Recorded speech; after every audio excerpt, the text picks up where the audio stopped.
Bonjour, aujourd'hui départ pour une location sur une Tracer 700. On va commencer avec la clé. Donc pour mettre le contact, on rentre bien la clé jusqu'à pousser au fond du ressort et à laisser la clé revenir toute seule. Ceci afin d'éviter de tordre la clé. Contact pour démarrer, ce sera sur on. Et ensuite, il existe une position pour bloquer la direction, mais je vous demanderai de ne pas la mettre, donc je ne vous l'explique pas aujourd'hui. Pour démarrer la moto, vous vérifiez que vous êtes bien au point mort, bien sûr. C'est indiqué par un témoin au niveau du compteur N, neutre. Et vous enclenchez le bouton de démarrage. Vous coupez le moteur à la clé. Le coupe-circuit qui se trouve sur la droite, c'est uniquement pour les urgences. Le reste du temps, on évite de s'en servir. Le niveau de carburant est indiqué ici. La moto part avec un niveau, elle doit revenir avec le même niveau ou plus. S'il y a moins, il y a des frais qui s'appliquent. Idem pour l'état de la moto, on fera un état des lieux de la moto. On notera les rayures s'il y en a, on notera l'état de la propreté. On vous demandera de ramener la moto dans le même état de propreté qu'elle était au départ. Sinon, il y a des frais aussi qui s'appliquent.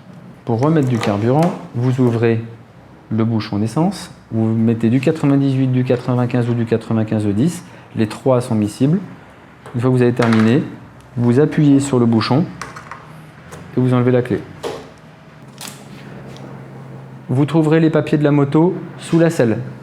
Sur la Tracer 700, l'ouverture de la selle se fait sur le côté gauche, au-dessus du cale-pied passager.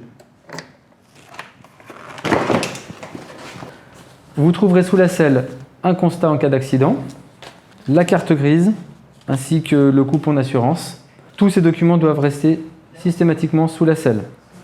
Le coupon d'assurance précise le nom de l'assurance et sur le contrat de location, vous aurez le nom et le numéro de l'assistance. Pour stationner la moto, privilégiez les endroits qui sont prévus à cet effet, c'est-à-dire les emplacements de roues. Sinon, sur les trottoirs, de préférence la plaque d'immatriculation à l'opposé de la rue pour éviter que les voitures qui passent puissent scanner la plaque d'immatriculation, puisque c'est comme ça qu'ils verbalisent maintenant. Toujours accroché à un point fixe. Jamais de Neumann, je le répète, c'est très important. Pour éviter de vider la batterie, mais aussi pour éviter que vous pensiez que la moto est en sécurité alors qu'elle ne l'est pas. Pour savoir si la position de la moto sur le trottoir est correcte, vérifiez si une poussette double, donc côte à côte, pourrait passer sur le trottoir. Ça vous permet d'avoir une idée, savoir si c'est acceptable ou pas. À Paris, il y a beaucoup de vols.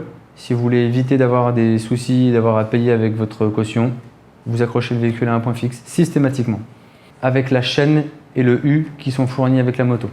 Pour accrocher la moto ou le scooter, vous passez la chaîne autour du poteau, vous serrez le poteau avec l'anneau de cette manière-là, et ensuite vous passez le U dans la roue. Je veux particulièrement insister sur un point. Si vous ne mettez pas l'antivol à un point fixe, le véhicule sera volé.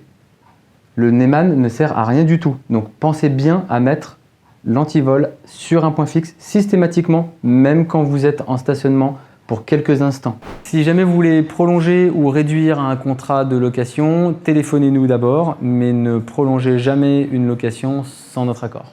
Si vous avez une difficulté pendant la location, vous avez un numéro qui vous permet de nous téléphoner 7 jours sur 7, de 10h à 22h, tous les jours. À bientôt!